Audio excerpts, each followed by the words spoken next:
సూర్యాపేట జిల్లా రావులపల్లిలో భూ వివాదంలో ఒక వ్యక్తి గుండెపోటుతో మరణించాడు. అయితే భూ వివాదానికి కారణమైన సౌజన్యదేవి అనే మహిళ ఇంటి ముందు మృతదేహంతో బంధువులు ధర్నాకు దిగారు. దీనిపై కేసు నమోదు చేసుకున్న పోలీసులు మృతదేహాన్ని పోస్టుమార్టం నిమిత్తం తరలించడానికి ప్రయత్నించారు. దీంతో కొందరు గ్రామస్తులు పోలీసుల వాహనాన్ని అడ్డుకుని రాళ్లు కర్రలతో దాడి చేశారు. జిల్లా పోలీస్ రిజర్వ్ విభాగం గజగంటి సందీప్కు తీవ్ర గాయాలయ్యాయి. ఈ క్రమంలో దాడికి పాల్పడిన 23 మందిపై కేసు నమోదు చేసి దర్యాప్తు చేపట్టారు.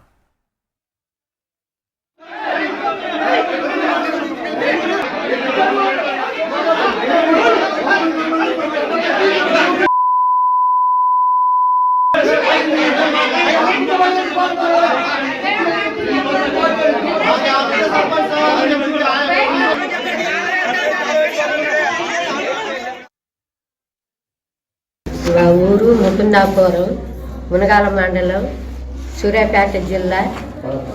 నా పేరు పాల్పూర్ రావణమ్మ అండి. నేను సర్పంచ్ గెలిచిన ఏజెండా ఫస్ట్ నేను గెలిచినాక ఫస్ట్ పెట్టుకునే మీటింగు గ్రామ సభ అండి. నేను సంతోషంగా గ్రామ సభ పెట్టుకుందామని అందరినీ పిలిపించుకున్నా. మరి సెక్రటరీ చెప్పిండో చెప్పలేదో అది నాకైతే తెలియదు. నేనైతే చెప్పని చెప్పిన. మరి ఇప్పుడు కొందరు వచ్చి మా మీటింగ్ని గొడవ చేసిర్రండి. మరి దానికి ఓడిపోయిన పార్టీ వాళ్ళు వచ్చి మా మీద గొడవ చేసిర్రండి. గ్రామ సభ నడిచింది, సగం వరకు నడిచింది. అందరు కూడా సంతకాలు పెట్టినాం. మధ్యలోకి వచ్చి ఆఫ్ చేసిర్రండి. బయట కూర్చొని మీటింగ్ పెట్టమంటే బయట ఎప్పుడు పెట్టలేదండి. కార్యదర్శి గారు ఇల్లు వేసిండు, ఇళ్ళనే కూర్చున్నాం, ఇళ్ళనే మీటింగ్ జరుగుతుంది.